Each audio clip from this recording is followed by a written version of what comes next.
And maybe, hey, Holy Trinity, that's not bad. That's not bad. Not bad for the coffee table.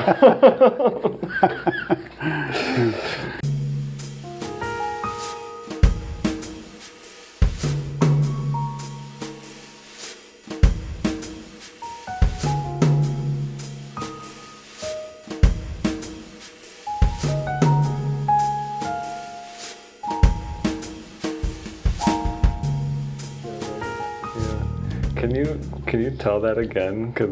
And just so we have that captured, those nice little. Right, cherries. Cherries. I have a pitter too, if you're interested. Oh, It's okay. Yeah. Thank you. Right.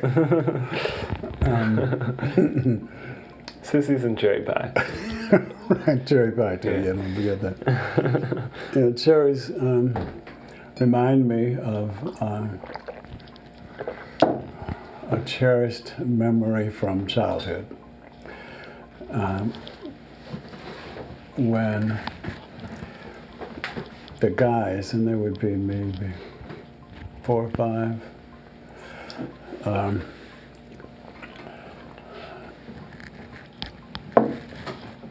would raid cherry trees after dark in the neighborhood. This was in West Chesterfield, in far south Chicago, or was far south then anyway.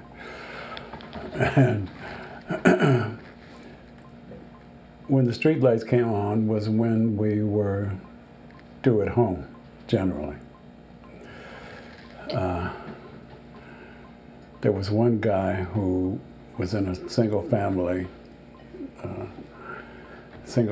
family. So he just lived with his mother. But he was the only one. I think there might have been one other. So when you got, when the street lights came on, you were due inside, maybe on the porch. Yeah. But it was over then. Yeah. But we were little kids, nobody had a watch, and sometimes we didn't notice. So failed to notice. If you got home a little after, it would usually be okay.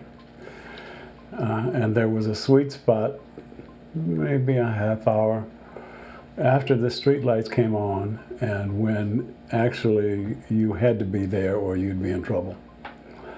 And nobody wanted trouble. Yeah. Yeah. So it would be like 9 to 9:30 in Chicago, and prime time. And we would raid cherry trees. Climb the fence. That little window. Climb the fence and put as many in your pocket as you could. Before the monsters came out. Before the boogeyman came out and got you. Yeah. And why was it that hour? Like, because people wouldn't see you? Like, yes. Because it was a little dark, so you could go. Right. And even if they saw you, they might not recognize you. Oh, you've got yeah. Right. See, and if they don't recognize you, then you're home free. Can't blame. Right. But if you're recognized, then your folks are going to know. Yeah. The next day. Yeah. Wow. Yeah. Mischief. Right. But it was a big deal. Because it was risky. Mm-hmm. And we didn't know what would happen if somebody caught us in their tree, or in their yard. Yeah. We knew we were trespassing. There was no question about that. And we were stealing their cherries. Yes, that's true. So it's not like we could have an excuse or something. Yeah. Yeah. And some people are mean. Got a mean rep. Yeah, but you gotta have a little transgression. You gotta try. Push the edges. It wasn't Erica. I was talking to some woman, and something prompted me to say that guys, and God knows this is a blanket statement, but guys make them all the time. Want to know where the edge is. Yeah.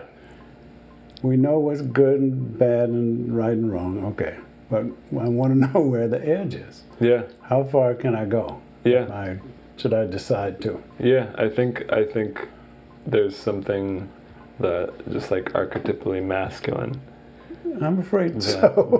It just seems to be. That is the forward force. It's not about temperance. It's just forward and outward. Wherever that goes. Wherever that goes, and the bull that goes forward, and the feminine lets you know where that line is. A very useful function. and guides. Yeah. Guides that force. Yeah. Mm-hmm. Yeah, I totally think there's reality to that. Yeah. And that's something like men are supposed to do.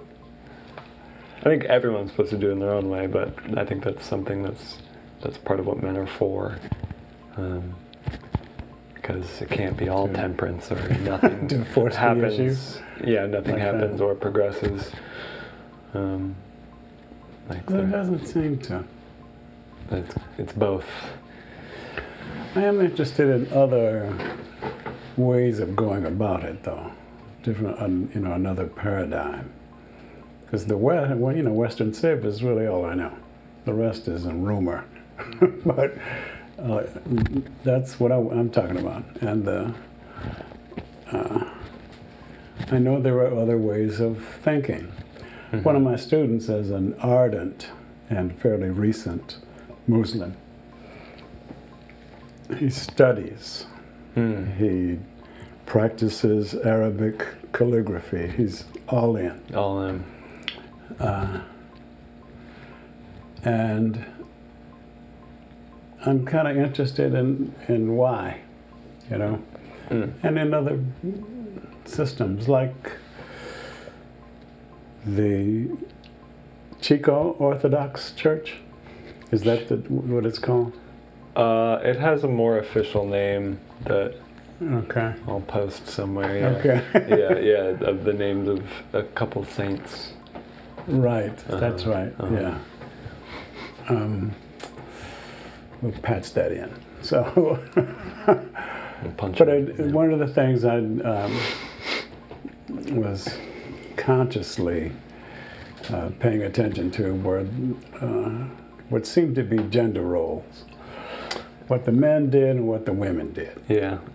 And if there was any sharp difference, and just how that looked to a fairly objective outsider. And I liked the way some of the guys tended to the fractious children and would do their, come on, I'll hold you, or let's go outside, or whatever it seemed, made sense. They seemed to be the minority, though. It's like you have to do this if you have to, not just because it needs doing, though. Yeah, the women were the primary caretakers of the little ones. Right. Yep. And I did spend some time trying to figure out who was the head honcho when the guys were doing something, early on, after people actually got there and started sitting down. And the guys in the robes, were doing something early.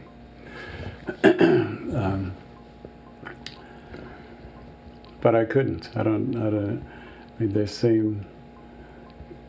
There was one that seemed to have the most to read.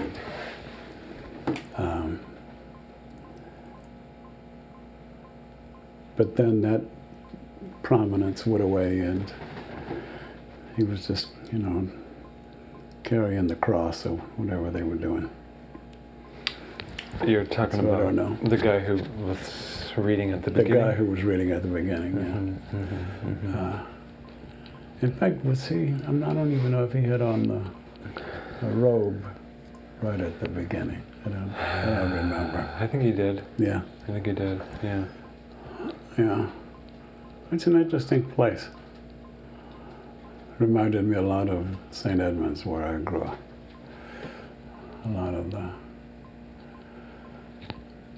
passages, I guess, they were reading from not just from the New Testament. Well, maybe they were all from the New Testament. But because there's also something called the Book of Common Prayer, although I don't know what denomination it might be associated with. But we had something like that at St. Edmunds. Yeah. Yeah. Great music. Yeah. Great choir. Yeah, really great choir. Yeah.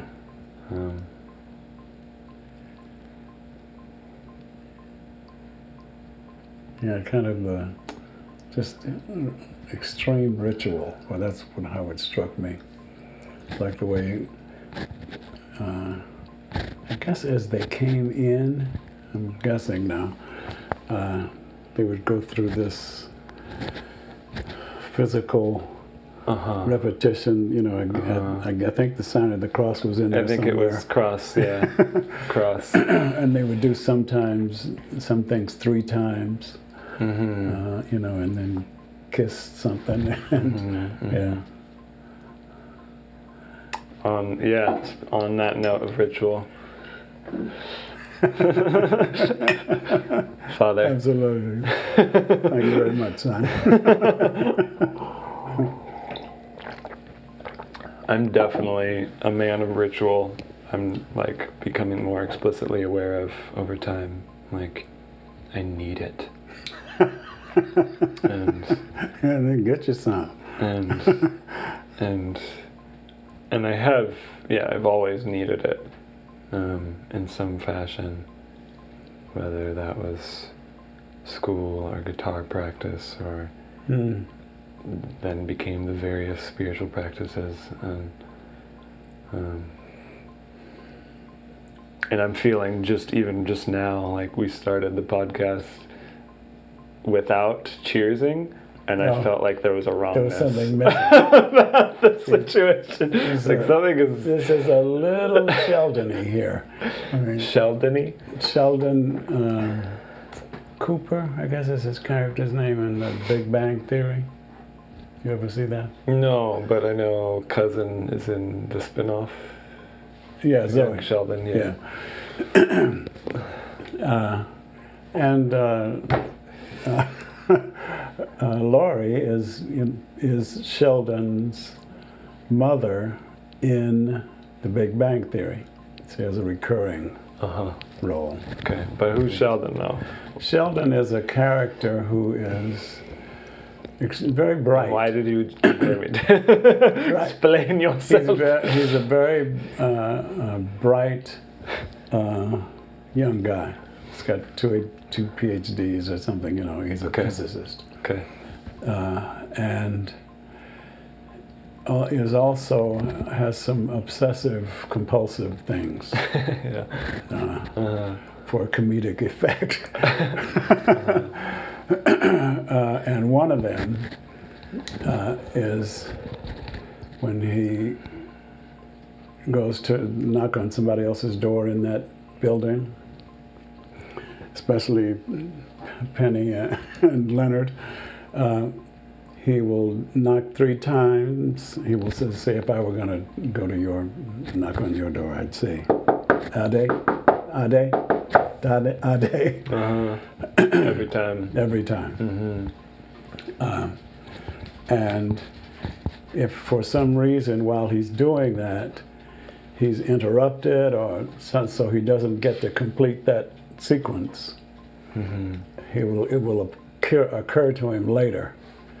And he will have to go back outside and do Ade, that last one, for instance. Yeah, for the spell. So that's what reminded me, To be officially complete. Right. Right.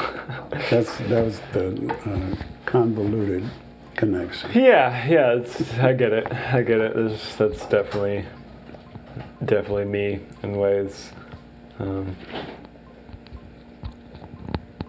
Yeah, it's something I suppose I'm not entirely aware of, or like maybe I've been a little embarrassed about at times, about like my ritualistic needs, and don't feel complete in a morning if I don't like do some very specific things, and we'll have to go back and do that third knock, so to speak. Right. And so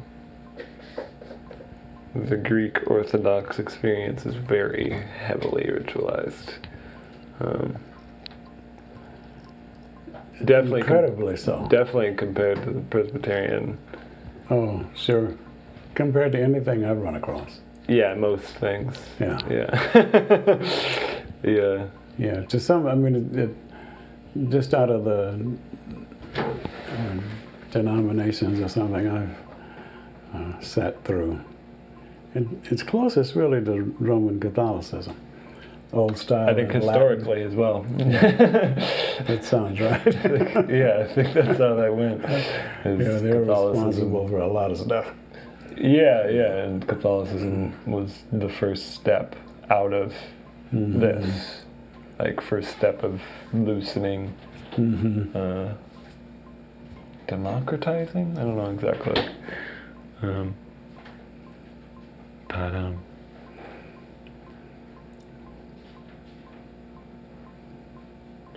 and like centralizing. There was like a centralizing thing that happened with Catholicism. Right. I think is how that went. Yeah. Control. Yeah, where it seems like in the Orthodox world, you went to church and then you left. And then there was a need to there was a perceived need. This is a very fragmented account of history. Like, I'll just preface this with like the very little bits I've heard and learned are like, it sounds like there was a need to a kind of crusade-like need to spread that experience out to all of life, and that became like represented by the Pope. So now the Pope is like now political. The Church is now political authority as well. That's just a place you go. Yeah, amongst the yeah, but so so we did that. I'm glad I went. Oh yeah. Yeah. It was really, there was a very undeniable beauty. Oh yeah. To the whole service and the singing, the choir that rings throughout the whole thing. Yeah, I can see why Jay went back. Yeah. I can understand that. Yeah. Yeah, me too. Loves that shit. So, what other? I would go kinds back. of sure, and because I think it would also be. I'd like to also stay probably for the whole thing and have that post-service lunch and conversation, like. Yeah. Maybe, pick Father Ian's brain and yeah. What were you gonna? What were you starting to ask? I don't know. Oh, what other kinds of Christian rituals do you recall? Have you been to other church services? No, not really. I know you went at least once to, what was it calling itself then? The local, religious science, where your mother and I went. Yeah, Wow. I'd gone once to that. Right. I had been once or twice or 3 times in Minneapolis as a kid, but I barely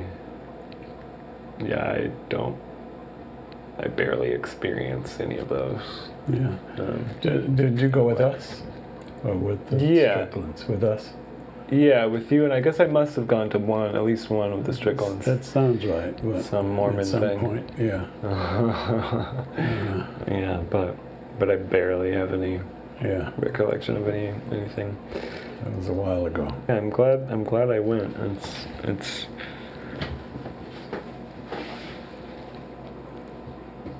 Yeah, I like their attitude. Yeah, I felt a very a real sincerity. It seems like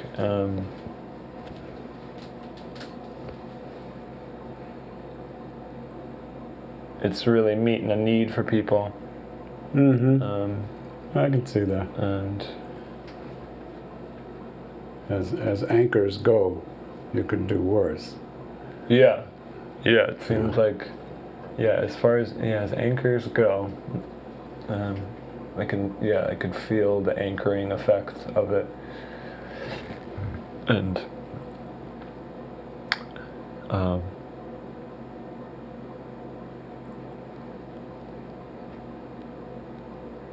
so it was like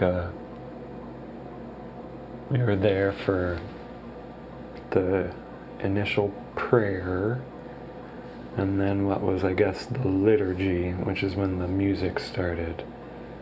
And like I had said before we started,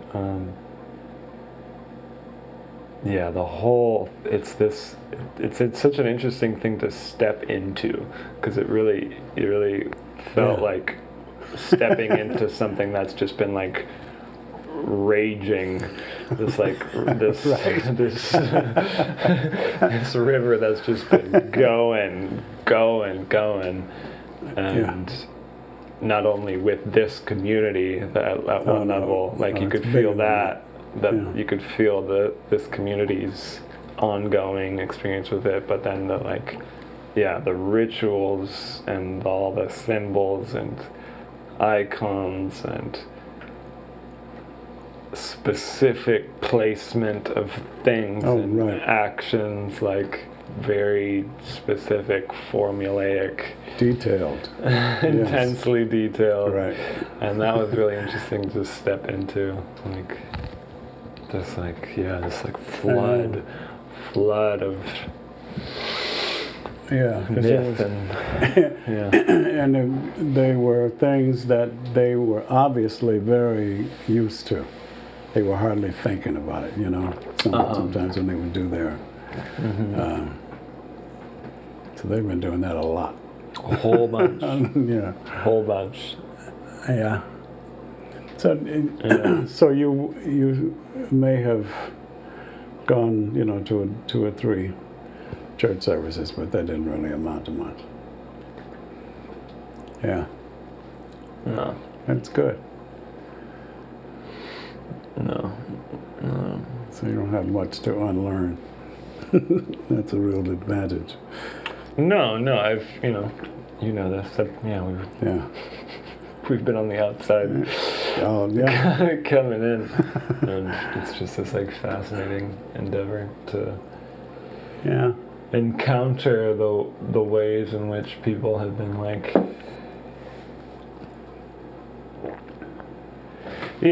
anchoring their lives, that word anchor. And that's something that I'm,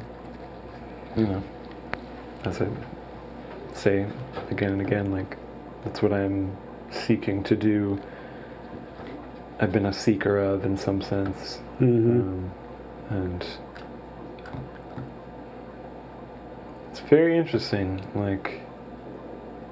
the ways in which we anchor our lives, the things we seek to anchor our lives. And I liked his, it was so much ritual. It was ritual, ritual, ritual, sing, sing, sing. And then in the middle he had a passage of just seemed more extemporaneous Right. speaking Right. on a matter, and then we step back into the flow of ritual. Mm-hmm. And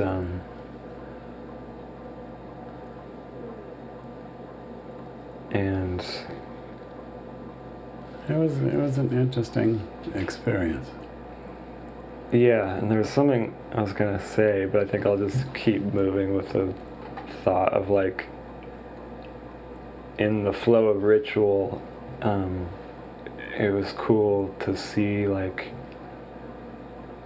the spirit of the conversation that was going on. Like we were stepping into this conversation that's been like going for a couple thousand years kind of thing. And then literally in the structure of the experience, there's this conversation between the deacon. It would be like the deacon would sing something, and then the choir would sing something, and then, or like the main guy, Father Ian, would say something, and it was this constant back and forth of a conversation, which I just thought was like, it's really beautiful, like symbolically, like this. It's a call and response. That what black churches are brought to an art. There was the same kind of thing in the Roman Catholic Church and the Episcopal Church. It's not. I don't know, I guess you're mimicking maybe that communication with the Almighty, but yeah, I think that's the kind of that's at least one of the layers of it. Yeah, this, and being in conversation with the Almighty, witnessing the conversation between like the Almighty and the angels. Yeah, I'd like to hear that. And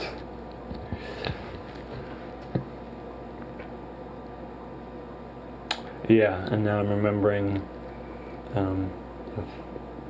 that portion of the father, main priest, I don't know if that's the right word, but main guy, his like sermon, I don't know what they call it, but his spiel. That's what it is. The kind of one moment outside of ritual. It was like it's the one moment where direct, spontaneous kind of experience occurs. And it was really marked in that way, because it was like, it was just that moment, really. Right. So it was just him. And he so was the only one who got to say anything other than he was the ritualistic. And that's probably, of course, symbolic too, of like... Sure. He's got the word. We enter into the flow of things, we get to the core and talk to God, and then we like flow out. Yeah. Like, at least that's how I see a lot of things. Yeah, I hadn't thought about that. That he, that was the only thing, anyway, that was made up, only thing. Only thing that was like personal. Improvisation, yeah. Egoic. Right. And talking to people, looking at each person in the eye. Right. Interesting. And I liked his bit about like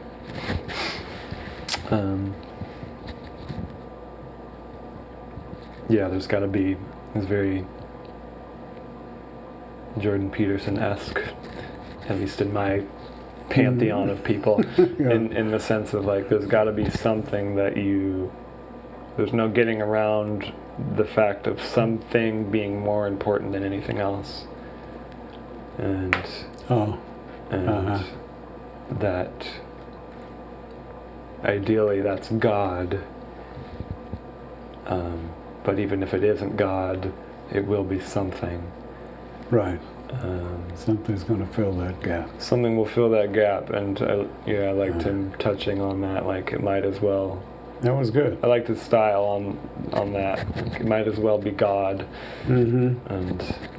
And then that's a whole nother issue as far as what. Right. What do you mean? Yeah.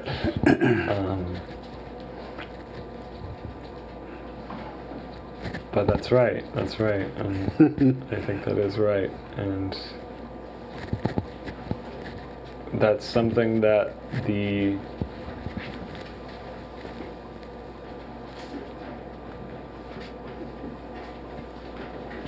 that was something beautiful about that experience, and part of why I was like, yeah, this is what church is for.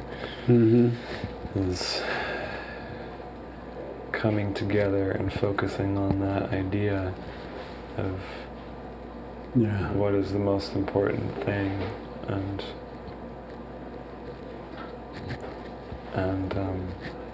and we all agree on the same thing.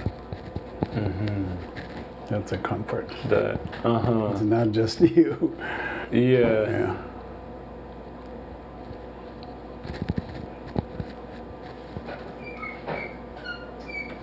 Yeah, and I guess it's so interesting, coming from the outside,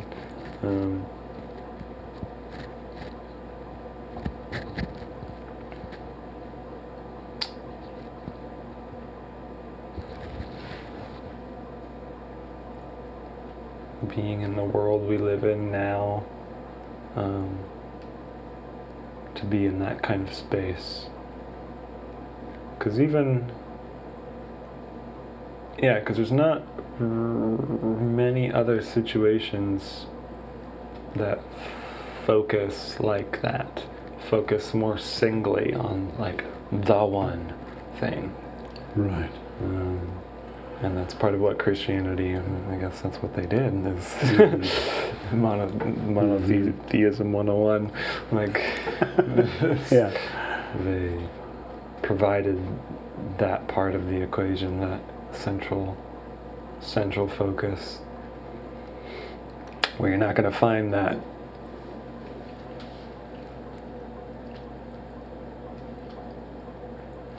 I was going to say you're not going to find that anywhere else, but I guess they're just different takes. Like that's where the Islam and Judaism Islam is different. Yeah, those are the competitors for takes on the one.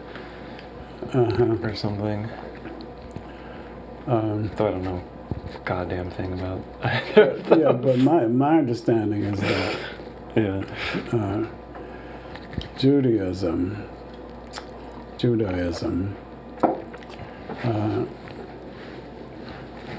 is, to me, seems different because there's no person worthy of, worship. Right, they don't even they're not Jesus bound. Right, and then, Jesus was a Jew. And overall, they said, nah. Like, he's great, but... Right. He's cool, but no. Or like Islam acknowledges the special nature of Jesus and Moses and all those guys long before Jesus, and still goes in another direction.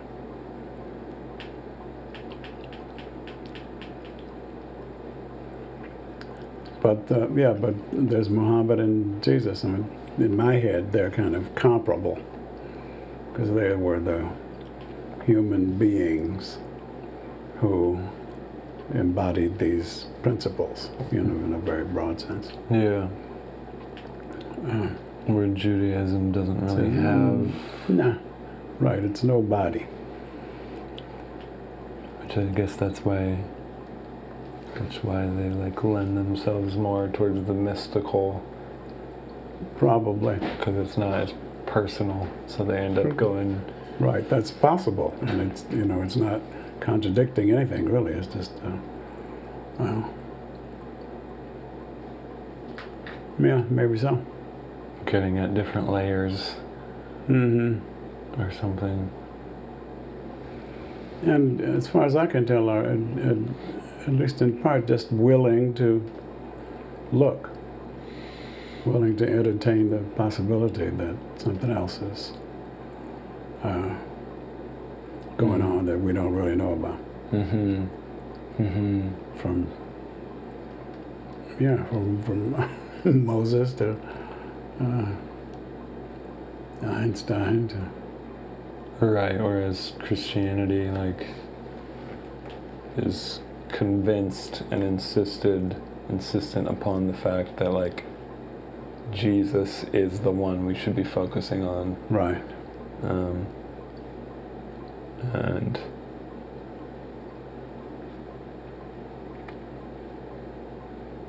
And that there even is one that we should focus on, and that it's him. Right. and this guy. Yeah. No, forget all those others. He's the one. Yeah. You'll see.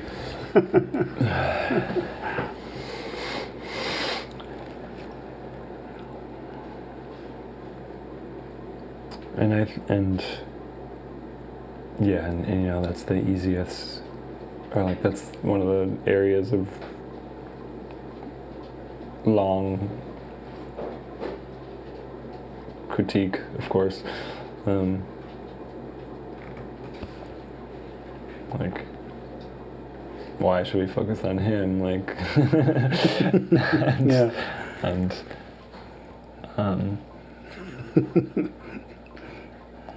the Spirit is fundamentally like beyond just human, let alone this man, and what's so special about that, and all of that is true. And I do. But you need someone, you need heroes to look to.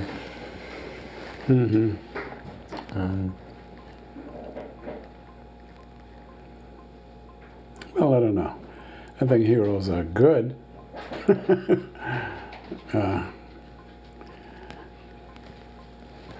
But I think sometimes the only way to do it is you have to be your own hero somehow. Yeah. Agreed. And I suppose that's what I hear he was saying. Like, right. in terms of kingdom of God is within you.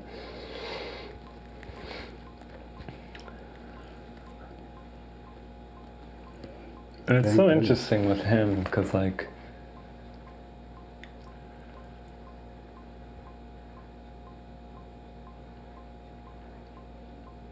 yeah, who was he? Who was this guy? Like,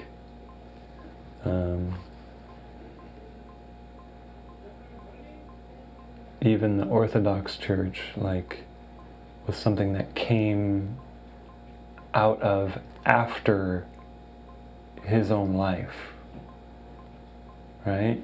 Like, yes. It was an afterthought of Very much. Who this person actually was, and it's such an interesting thing of like, and they would say like, well, or they might say, I don't know what they say, but the texts that we're reading are like accounts of this person. And that's part of what we're studying, but it's just so interesting that like that line of I am the way, like if you see, like if you some, I'm butchering this, but like you look upon me and you'll be seeing the Father, kind of thing. Right. And it's like I really wonder about that, like, and wonder, like,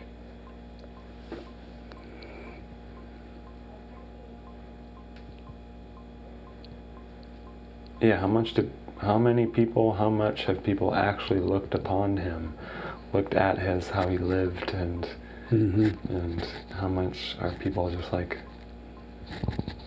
caught in the trappings of like secondary stories about him, and like At least secondary. yeah. I mean, that's the only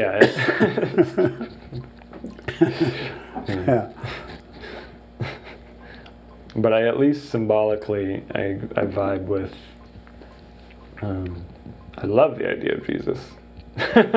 Me too. Yeah, I love the idea, and Yeah. I love the idea of like psychologically, symbolically, like, yeah, in terms of just perception, like, okay, what's the most important thing, and then that gets various layers of then, like, okay, then what would that look like in a human, and what would that look like lived out in a human, and someone will take the form of that, and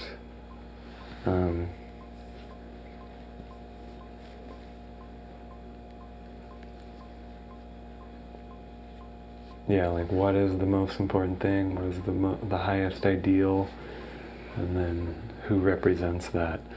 And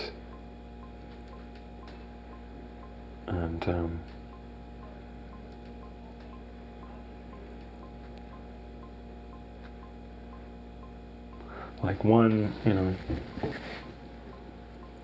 like you said, yeah, you have to become your own hero.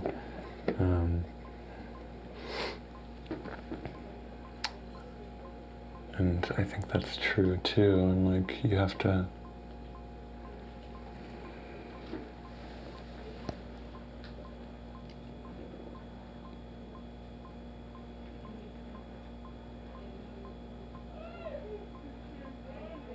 well, some would say you have to see, you have to see a future version of yourself that you strive towards. But then there are these times where, what do you do when you don't?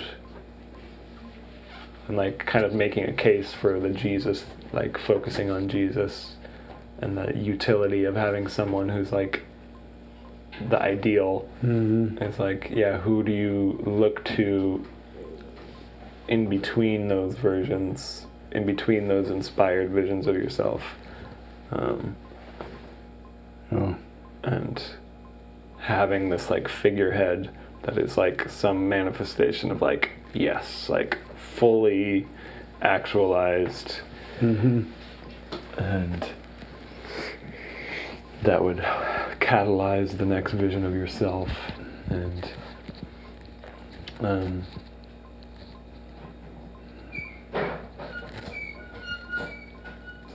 because I can just even, there is a gap. I mean, there's been a gap for me in visions of myself, right? Or like situations, better circumstances of life towards which you're moving. And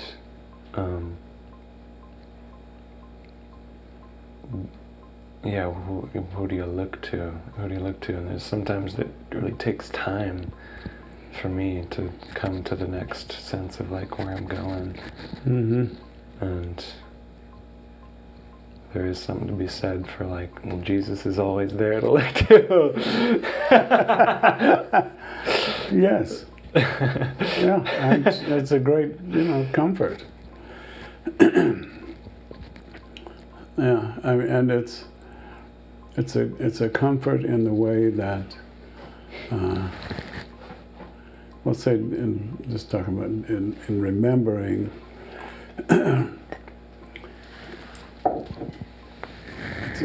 It's a comfort in the same way that remembering one is headless. can be a comfort, is always a comfort in the moment. If something is funky somehow. And it could also be, I know people who are comforted by their PhD.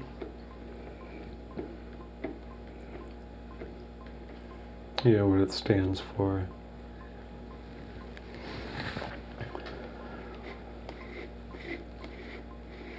Yeah, those are three different kinds of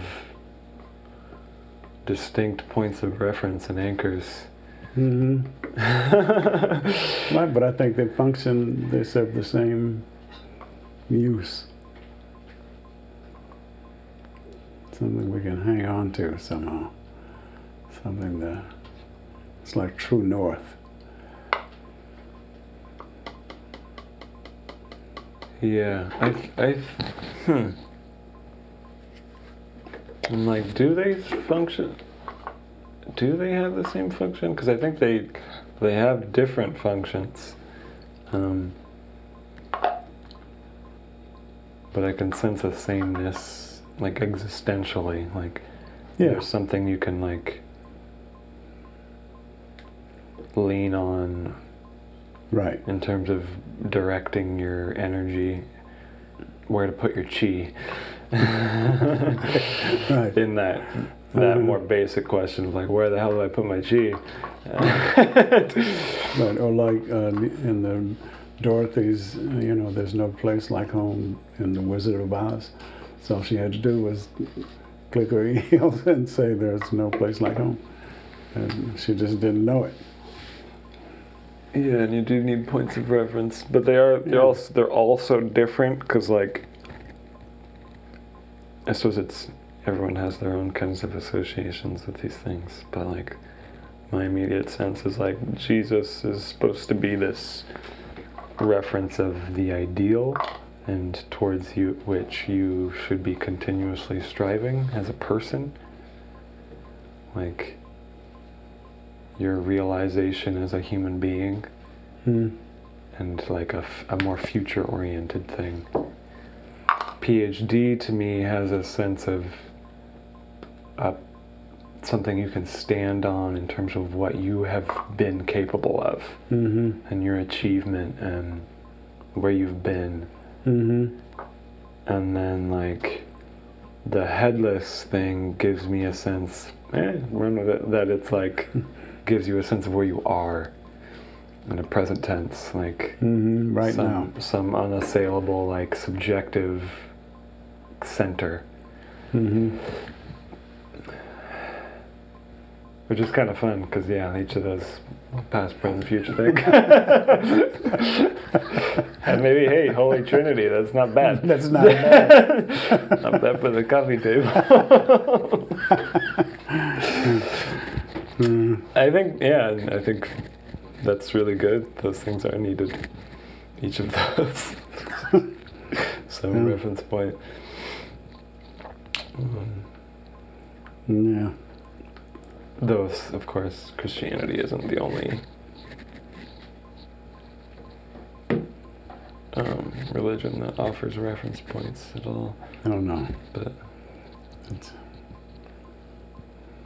But their thing of God at the center, not a pope, not a person, no thing. Right. Yeah. I respect that. Nothing you can put your finger on.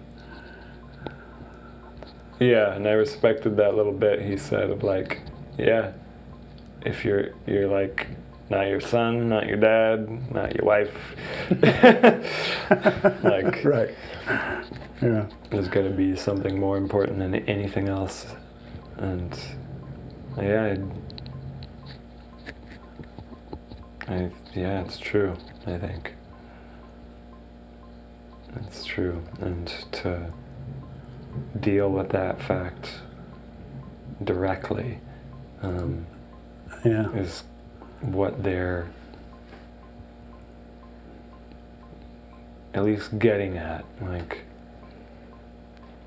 I still don't think that's the answer.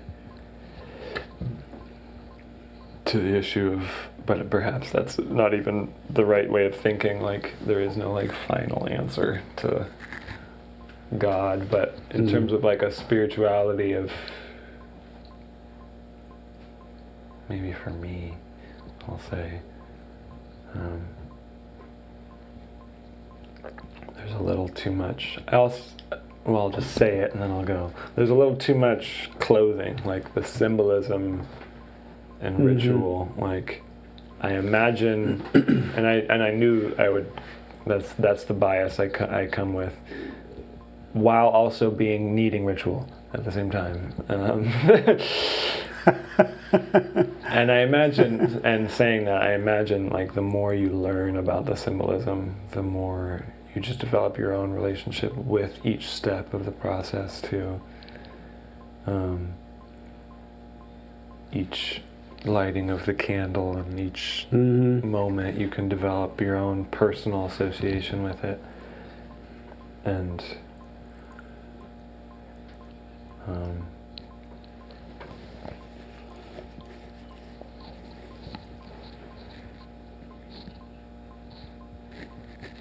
I guess, okay, I'm not sure exactly where this is going, but like, part of my, like, from the outside,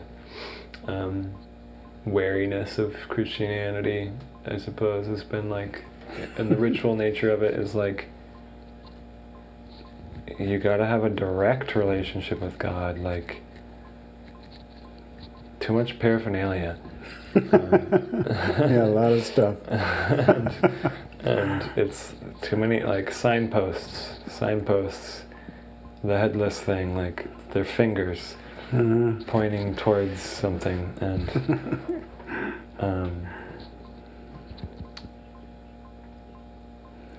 and you need signposts at the same time, which is something that I think is something that's maturing over the course of time for me. Like, you do need signposts, and you do need to be in community. That's the other part. And like, if you're going to have that kind of experience with community, you do need a shared something. Like, for that particular need of all being together, focusing on God, like separate somewhat from having just your personal private meditations. Hopefully that's happening too. But seeing, like, yeah, in the community experience, all focusing on God, you do need a shared structure. Just like you need a shared language in order to have that together. And so that I can see, that's definitely an argument for such rituals, because it allows it to happen together. It allows us to have this experience together. And it's really fucking important. It is. It's really important. So I definitely don't think no rituals is the answer. No. And kind of in the same quadrant are some of the crazies at football games, and the guys who paint themselves blue and stuff like that. And apparently there are common chants and actions that people do who go to the games a lot. Yeah. And that they all sit in the same section, Yeah, we like to belong to something. Oh yeah, absolutely. Absolutely. And when you said the common chants, I was like, yeah, it's one of the best things. Like, I think in like a lot of my relationship with that has been in the metal world. Like, the sign of this is like a universal symbol. That means what? To metalheads. I mean, it's like sometimes it's rock on. It's like it's the fundamental like salute. It's what everyone would do at the stage, at the band. Universally accepted and understood and nonpartisan. Nonpartisan, like unifying. Yeah. It's something. It's both like a engagement, like a way of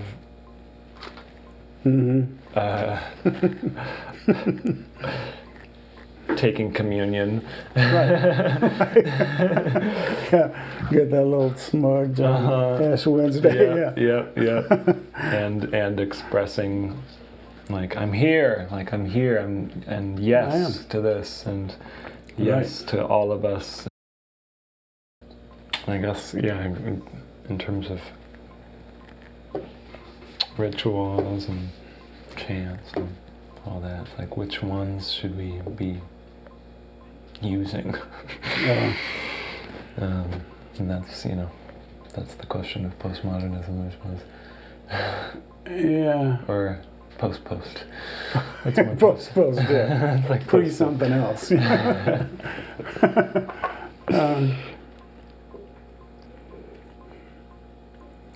I guess.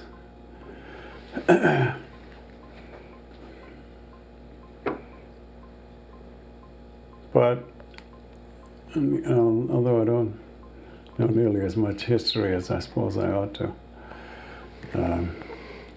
but it seems to me that one thing that's different now is that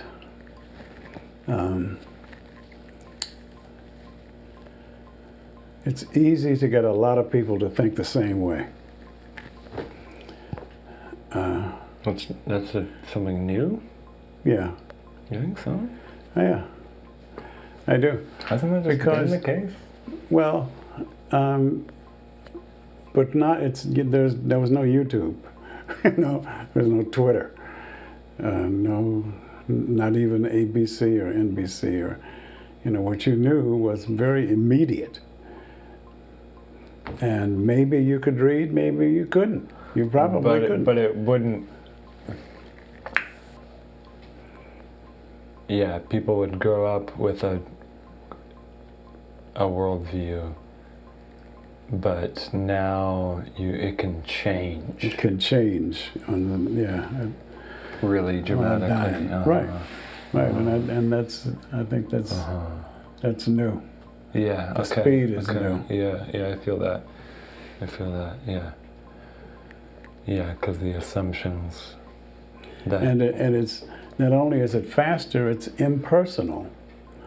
I mean, to spread an idea, it was two people, maybe you and 5 other folks in the bar or whatever it was.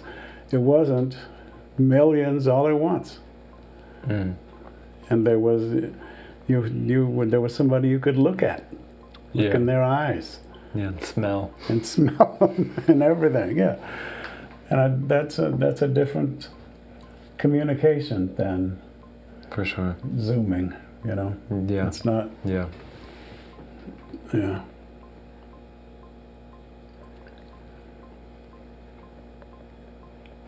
And I must say about the church whose name we'll like get Saint to. Cyril Saint something and somebody else. Yeah, it's two. Yeah. I really like those people. Yeah, I did too. I get a lot of just straight ahead, honest. No. No I felt feigned that. anything. I felt that too. I felt that too, and a bit more, I think, than like the Presbyterian. I felt more of a online, like person. A bit more lucidity, and like. Yeah. Individuality, maybe. Maybe. Almost. And yeah, I'd be curious to talk to them some more. Mm-hmm. Mm-hmm. Yeah, I liked them. I liked them too. I got a good feeling from them. Yeah.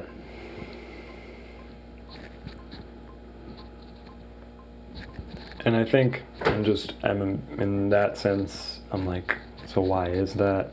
And I jump to, in comparing that one Presbyterian church and this one Orthodox church, Right. as representative of all, maybe, at least of those two.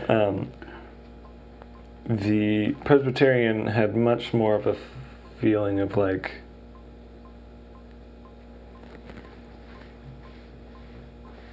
they're not thinking about God as much as the Orthodox folk.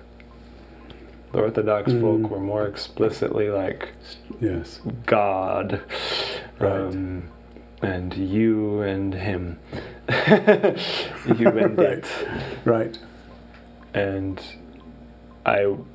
that's got to make a huge difference in the people. uh-huh, and that's my immediate, like, that definitely, I imagine that plays into why I felt more affinity for these people. Affinity with these people? I don't know what the right preposition is there. affinity for.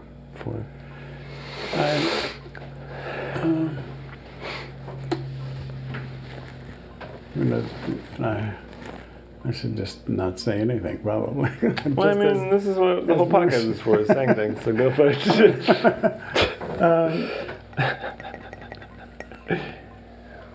But somehow, the first place, the Presbyterian,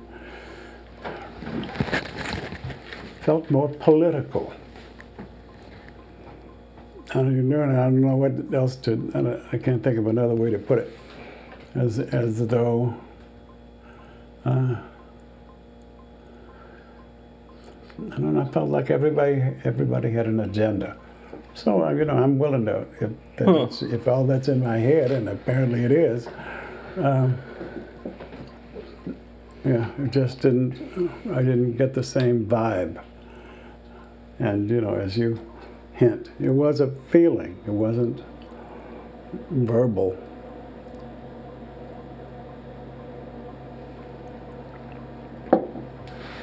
Yeah, and I'm in this moment. I'm connecting that to at least the fact that these people are really straightforwardly kind of unapologetic. Yes. About the each step of the thing. Right.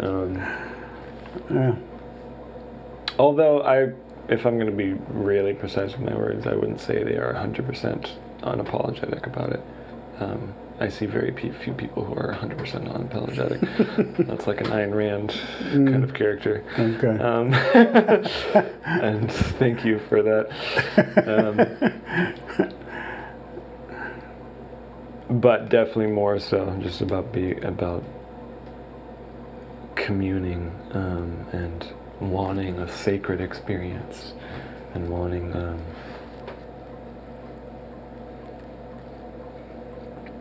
trying to commune, Oh yeah. there's a lot more like there's a room in that, it felt like there was room in that place for more fervor, like more like genuine. Right, they were pretty subdued. Yeah. And just in the crowd too, like it was mostly older people in the Presbyterian. True. Where this is clearly True. attracting younger people, and Right. that was cool. It's a sign of something. And that was. we were there. Well, you were. Yeah, it is. Fair enough. Yeah, it's a different. I loved. Yeah, I really did enjoy the fact that there were children. I did too. It added a kind of like, without them, I would have felt really uncomfortable and claustrophobic, I think. It would have been pretty staid. Yeah. Because I already kind of felt a little uncomfortable and claustrophobic just because. Oh yeah, it's understandable. Because, well, I just have a lot of nervous energy and I'm a dancer. Right. There is that. And I'm constantly arguing for more of that. But like. That was great. Yeah, that was such a. I loved that they could be in the space and that it was so naturally accepted and they weren't a bother. I know. Exactly. I know. And nobody was, it was. It's a really beautiful thing. And it was thing. so different from the way I grew up. Yeah. Because it's that way would more not have monastic. been, that would not have been tolerated. No, get your way. fucking beast under control. That's right, take him out of here. Yeah. But they just ignored it. And unless he was yours, then you had to deal with it. Yeah, it's really, it was good. It was great. I love that part. It was good. And it just went on and sang and said, talked, and it was fine. Yeah, and it really added to the the luminosity of the experience. Like it felt, that was a word that kind of rung for like, what was the flavor of that whole thing? That was a question a guy asked me afterwards. It's like, so what was the flavor of that? Because you could sense like, I dabble. I see. So he's like, what was the flavor of that compared to other kinds of experiences? And luminosity was a word that has come to mind, and they added to that like this really eyes kind of open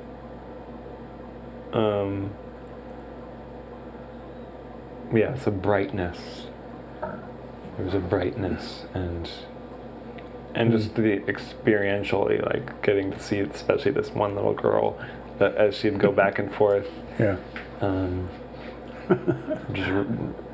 just having her time, like, just brought a smile to my face, like, every single time. It was like, the fact that was, normal was a really beautiful thing. Yes. Really good. That was good. Really good.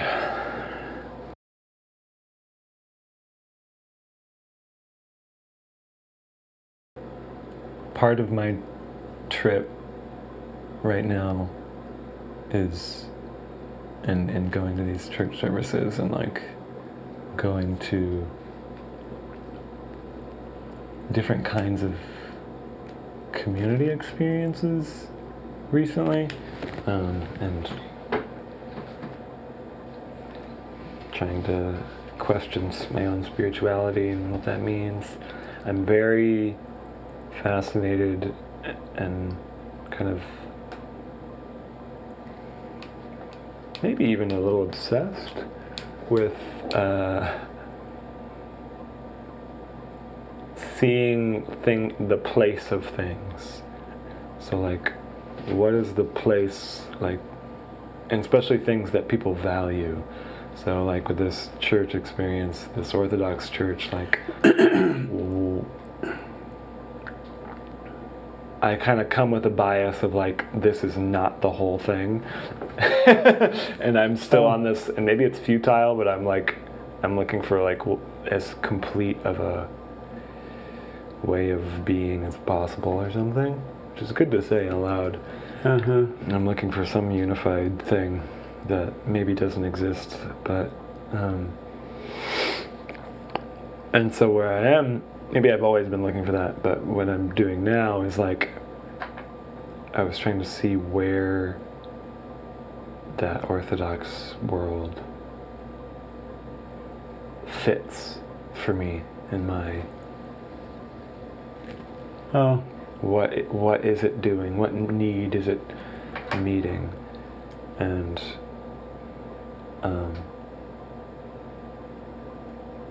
because I think, yeah, spirituality is like, well, it's as rich as your diet ought to be. It's like, as I was kind of saying last time, it's like, it should be your whole fucking life. And includes the darkest. It should, like, the light should reach every corner. It's kind of the vibe. Okay. And like, and yeah, and the closest, most really relevant thing for me has been the wave. That is 5 rhythms. In terms of touching those places, and so I just am in a kind of habit of just imposing that upon experiences and being like, so where does this fit? And because it's not the whole wave, where does it fit in the wave? If all things have their place in the wave. Okay. And that experience was very much one of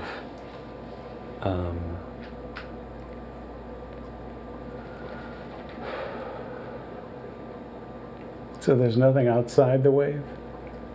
that's the idea, that's the theory, that's the hypothesis. Yeah, all you can find something that, yeah, it's like this low resolution map of everything. Is the idea. Okay. That's what I've been playing with. It's like, yeah, all things have their place, can find their place in a wave. And so this one was very much, yeah, of luminosity, of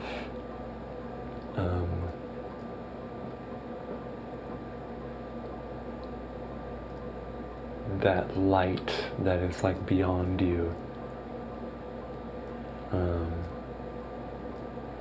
Focusing on the light that is beyond you and like illuminating. It was this like illuminating force that was represented by the singing. Like the singing itself kind of, in a synesthetic way, kind of made the room brighter. Oh, sure. You know? Yeah. And that was really, really cool. And yeah, they were good. When yeah. I sang in the choir, we didn't sound anything like that. Yeah, there was a kind of, there was a real love, a joyousness. And practice. Practiceness. Yeah. Yeah. And a sense of beauty. Mm-hmm.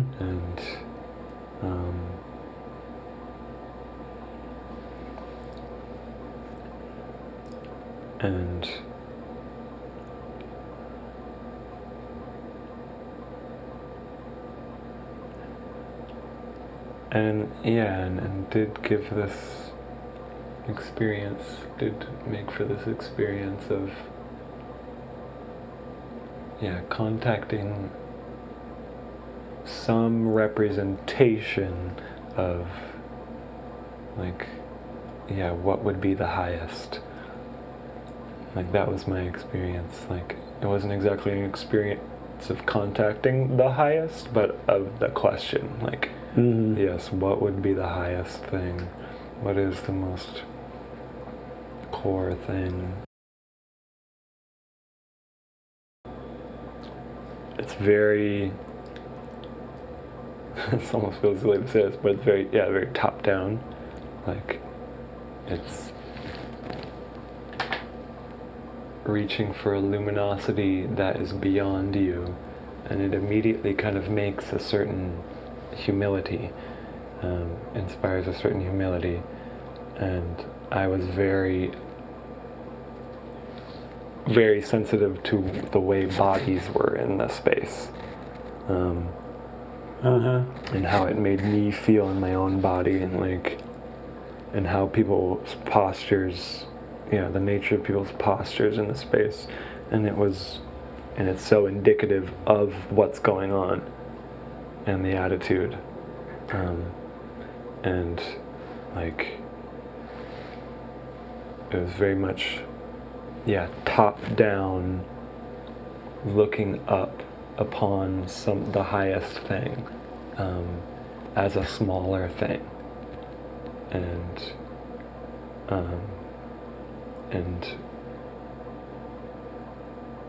with a sense of loving, voices that carry all of that. That's how that room felt? And it was this reaching towards the highest thing. And it's so beautiful and so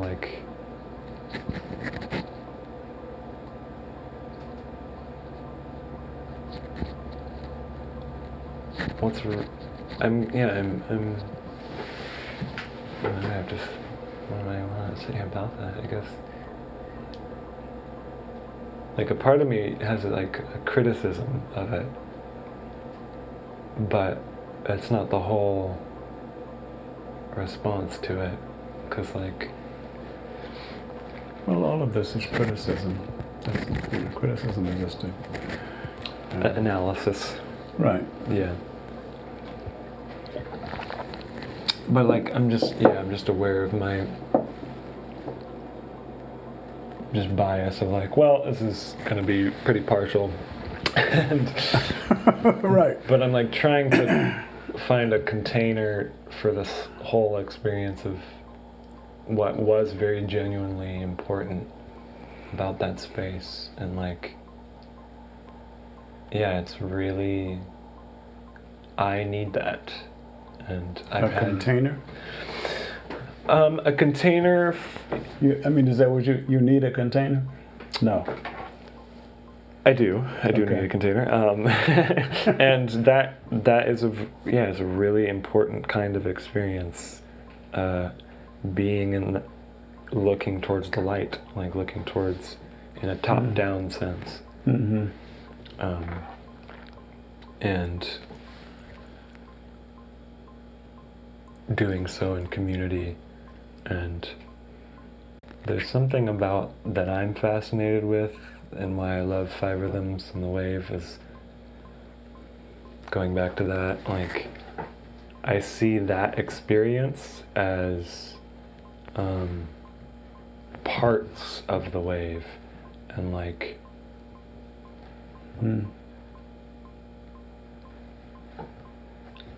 near the end of the wave, but maybe at the beginning too. But that there's a process to getting to that place. And I'm speaking theoretically here, but also in my own experiences, privately,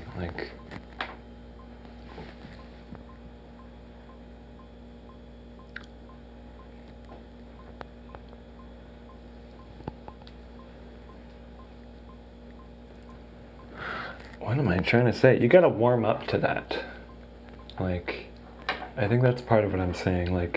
That's such an important place, and ideally, in some ideal complete ritual, would warm you up to that place. And and I imagine that's part of what the rituals are doing. But I need something more. I suppose because I've been a bit more bottom up of a person, and psychologically, than a top down kind of dude, and top down in the sense of formulating some point of view or philosophical framework before the experience or the observation. Or you said you were bottom up. What's that mean? I've discovered my experiences of spirituality as I go along, I kind of like I've found divine order like through looking and subjectively and experiencing it subjectively, as opposed to like meditating on the idea of divine order and then seeing how that you would act that out. Okay. And meditating on the idea of God and then like going about your day. It's been more like discovering God through a more intuitive thing. On the way to something else. Yeah. For me. And so the idea of like meditating on the God thing beforehand is newer for me in my life. And I do, and you both are, I need both. And it was really good to go to that and get that really direct, more direct kind of experience of meditating on God and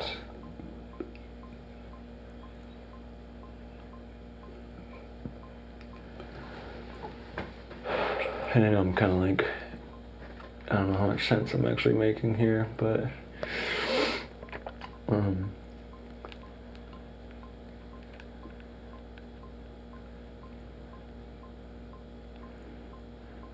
I think the hippies and the shamanic need Christianity, and I think Christianity needs more shamanic shit. I think that's a solid, short answer to the things that I don't have. Yeah, I'm not expressing very well. Just don't really know completely yet. But they do need each other.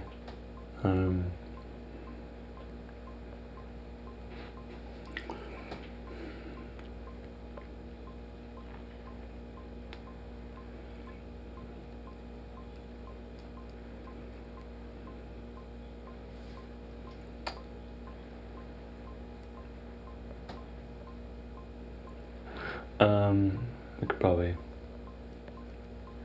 stop soon here.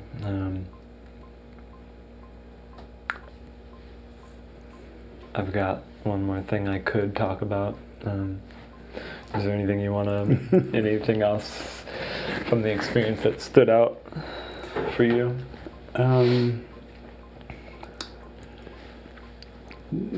Nothing new.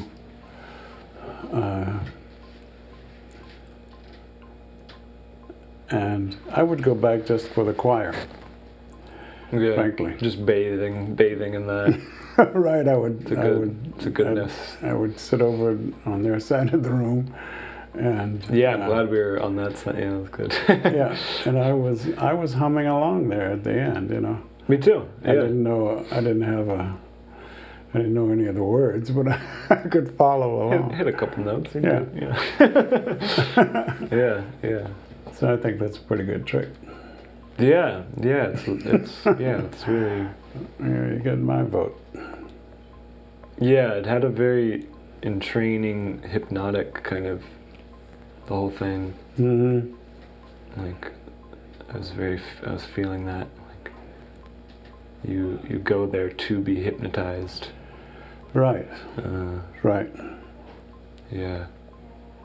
And the choir leader, whatever, choir master. Mistress. Choir mistress was on it, you know. Yeah, she was leading it. She was over there, yeah. And she was holding it down, and she had a baby on one arm. Yeah. It was great. It was great. Yeah, that was. Never missed a beat. Yeah, that was super cool. Yeah, like kind of master. Right. Yeah. It's gone and just performed miracle after miracle. Yeah, divine mother figure right there. I know. Yeah. That was almost like the most impressive thing. It did kind of encapsulate, you know, the experience, because she made great beauty. Yeah, truly. and gave this little girl something to do in the meantime. And it was great.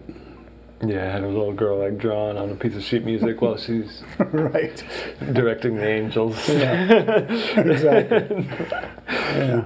In their good work.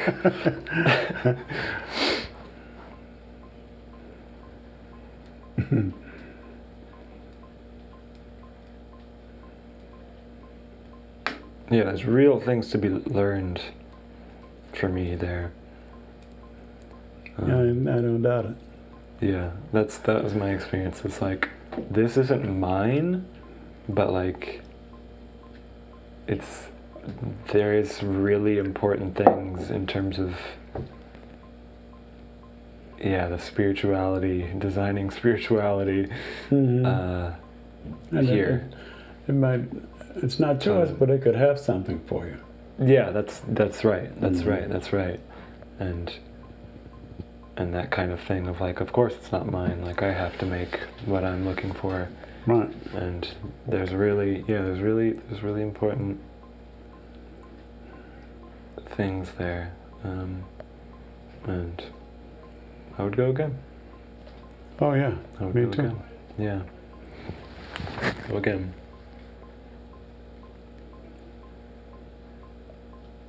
Something that struck me, and this might be the last thing, I don't know. Have mercy on me. Yes. Over and over and everywhere, without consideration, just everywhere. Yeah, just like that was almost the main, like one of the main meditations of the whole thing. Mm-hmm. In terms of like the hypnotic spell of attending an Orthodox service, that one was have mercy on me. Right. And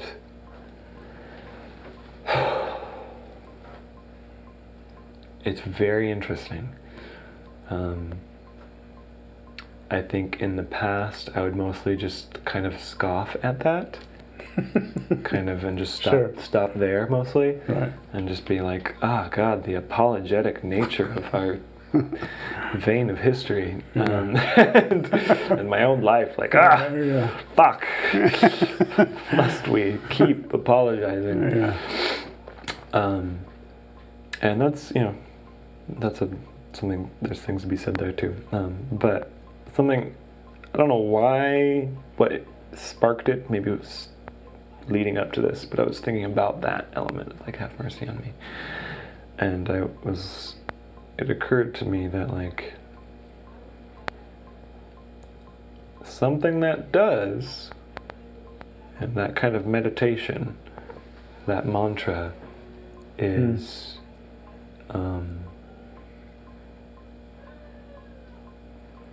like,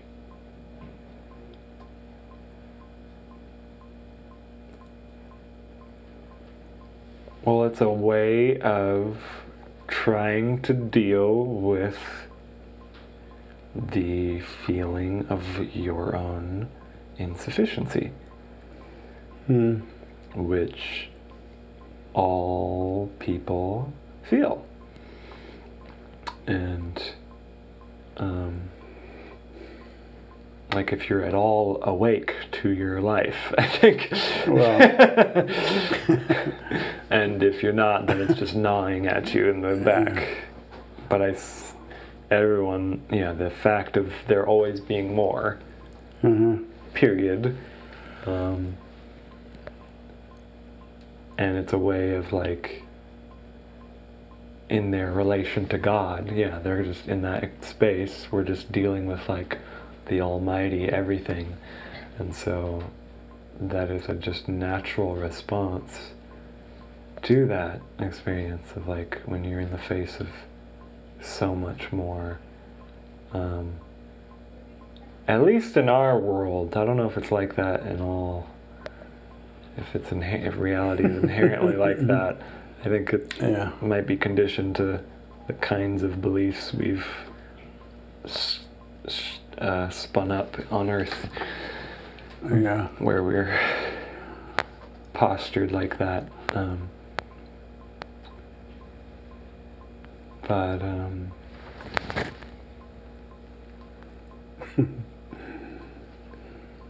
it's at least a way of trying to account for that, and like I may have made mistakes and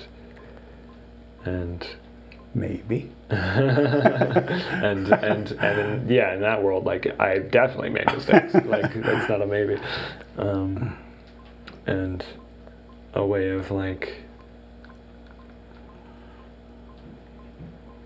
what? Not brushing it off. That's one response I think in the current time. Like yeah, whatever. Like it's all good. Like Right. Not that. It's not that. It's a little more accounting. Like, yeah, I'm trying to do good.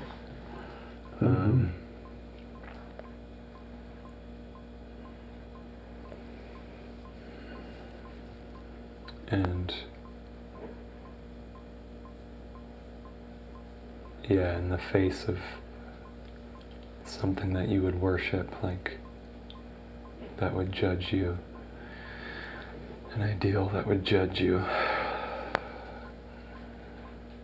in that, I don't know if that it's Jungian or if that's more a Jordan Peterson original, or I'm sure it's not exactly Jordan Peterson original, but certainly he's been the mouthpiece of that in my life, of like the ideal as a judge.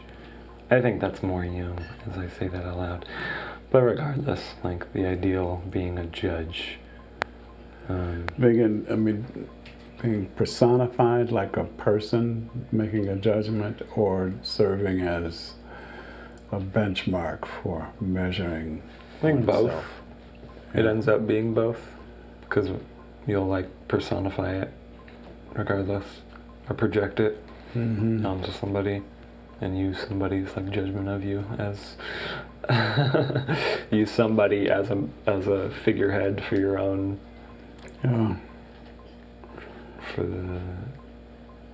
your own feedback from your ideals. And and that's so I can see the usefulness of that.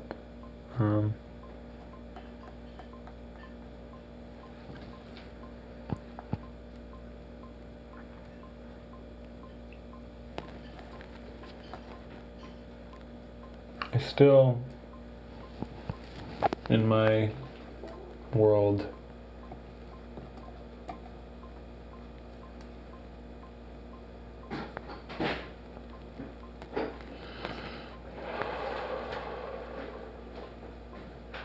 well, it's just got to be tempered with like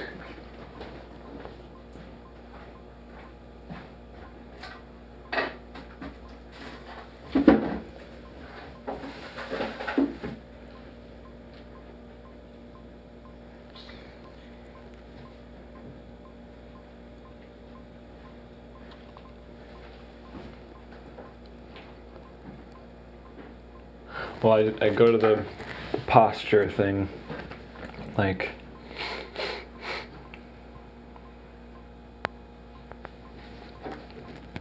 and it's not like I'm aware of my posture all the time, but like it's just so it's so striking to me, and I'm associating that now again with that line, "Have mercy on me." Like it's in how people are holding themselves. Oh, I saw that. You know? Yeah. And the hands over the chest, and like, and the kind Mostly of like right over left. right over. Yeah. That's what I did. I guess left over right is a different. It's a different chi. Yeah. Oh, I covered my mic. Sorry. And you know, there's nothing wrong exactly with that, but like, I'm just thinking posturally, bodily, like, that's one, there's gotta be like,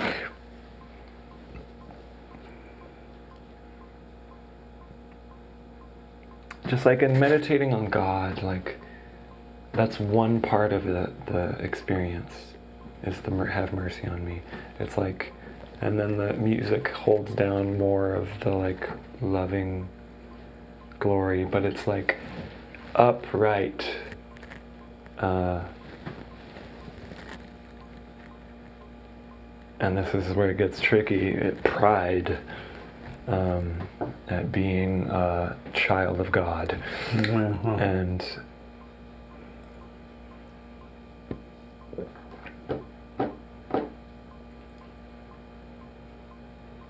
And nobility, a joyous nobility, that I crave coming out of that experience. And just period. And like,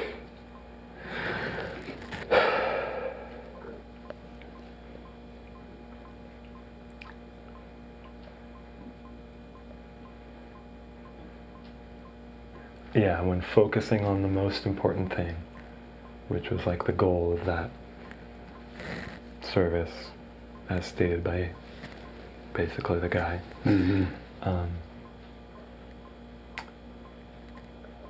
If this posture where I'm like having my both hands crossed over my chest, for those listening, and slightly like hunched, though not necessarily, but most people slightly hunched, and still, like, you know, there's very little movement. That can't be the only posture of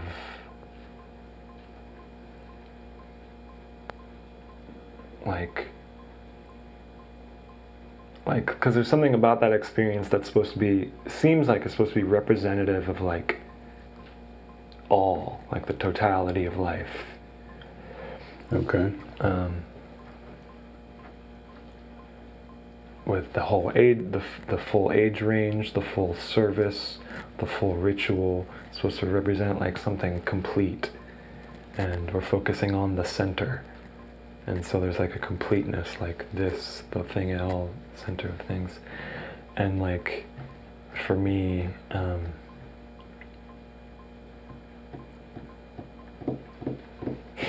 I wonder what specific someone will think of this as they listen to this, but like,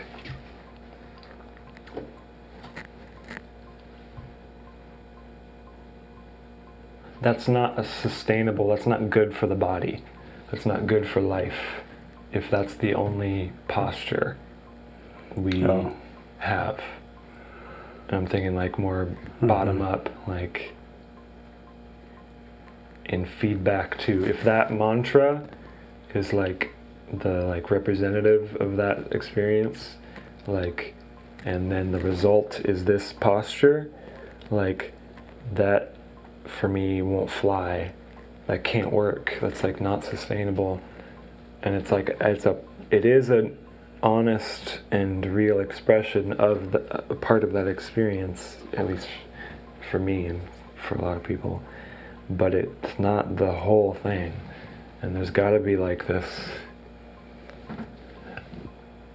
Right, it's just shoulders back, relaxed and down, open heart,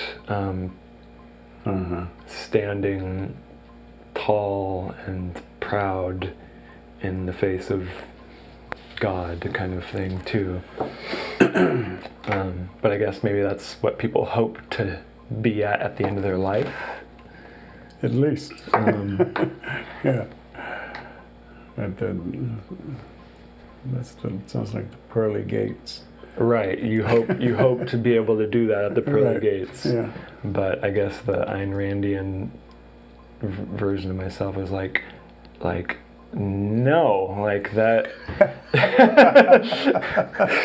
And it's not like I live full. This is something I am still hashing out in my own life. why have a fervor about it? Like,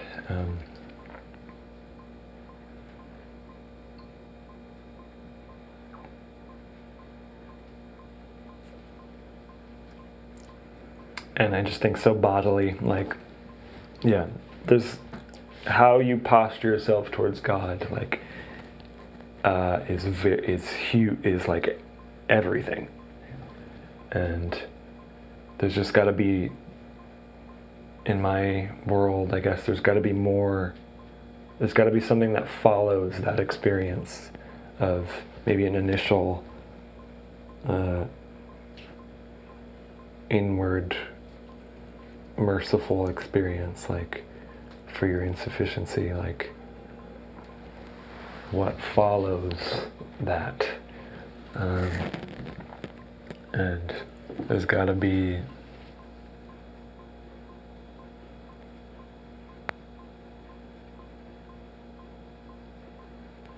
I just want to see, okay, I'm kind of rambling, and I think I'll probably stop soon here, but like, I want to see in that space, like, yeah, a group of people with arms open and like, And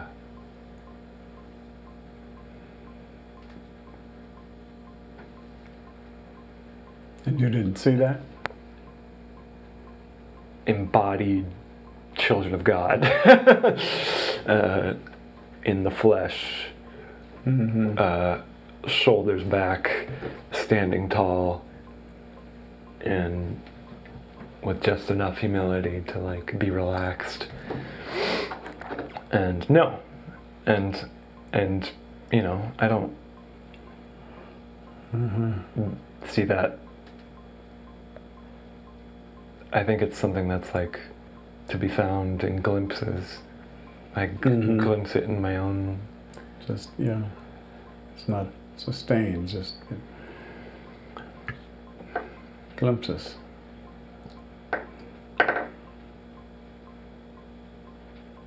Yeah, and maybe because there's not many people that feel that way about themselves and their life, and Could be. it's not clear what the mantra would be that evokes that posture or something. And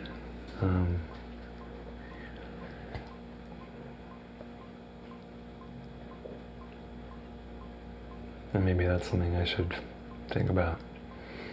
Could be. What is the mantra that would evoke that kind of posture that I'm seeking?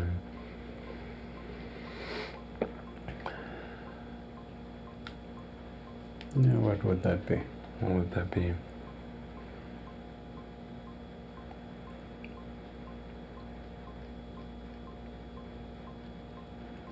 And it's like a series of things. It's like I'm a glorious child of God, and I'm meant to be here, and the flesh is divine, and there's a spark of divinity in all people, and there is no limit to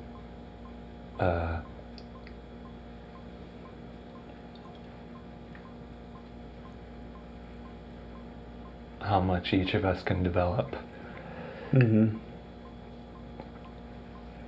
manifest truth, beauty, and goodness in the world. Here. I'm for that.